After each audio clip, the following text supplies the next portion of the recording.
recently, German Foreign Minister Annalena Baerbock said that she really didn't care how much the German people suffer this winter because she's going to support Ukraine anyway. But if I give the promise to people in Ukraine, we stand with you as long as you need us, then I want to deliver, no matter what my German voters think, but I want to deliver to the people of Ukraine. And this is why, for me, it's important to be always very frank and clear.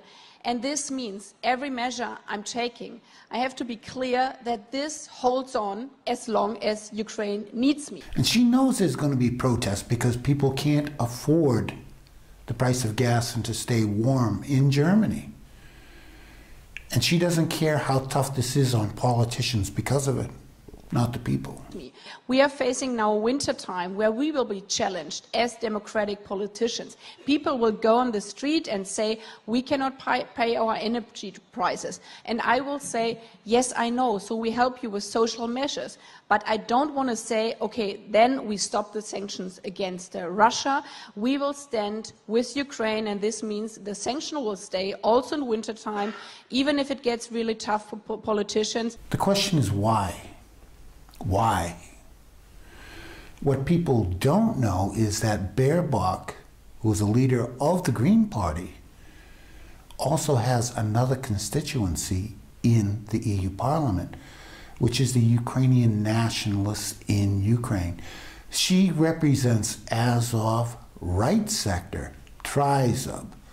As a matter of fact, if you look at this image, her predecessor said she gets all her information about Ukraine from Inform Napalm, which is consisting of right sector members. They also put all the names on the Meritorowitz list, and over 300 children and people across the world.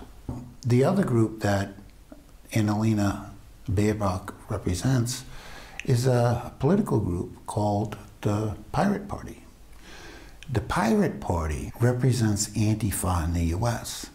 Now, when I found out the information for this story, it was by going to the original Antifa site in the United States. It's over 30 years old. Now, it's switched focus a few times during that period, and it kept flipping between German and English, and I was really curious about it.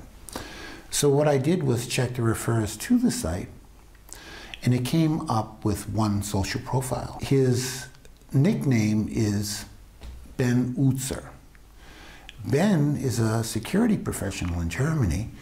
He's a leader in the Pirate Party, and he's also the Antifa leader. And he's leading the US troops that did all the rioting, that destroyed all the cities. As I got this investigation in focus, I confronted them with these facts. At first they laughed about it, but then they admitted it. Antifa was getting their marching orders from Germany. Now, why would Antifa, which is anarchists, socialists, right, side with Ukrainian nationalists who are Nazis? Well, the truth is this. When you go to the beginning of Antifa history, they were socialists that hated Lenin and Marx. All the socialisms that formed in Central and Eastern Europe were socialisms that stood against Marx and Lenin, even though they borrowed from them. Now, as the Third Reich was taking shape, these groups became what are known as the brown shirts. And they got too violent, they were too drunk, too drugged out. All they were interested in was destruction, causing fights, and committing crimes. Now, it wasn't all of them that were like that, but the part that were, Hitler needed to take care of. And hence we have the Night of the Long Knives. And that's what happened. But what happened to the rest of Antifa in Germany at that point?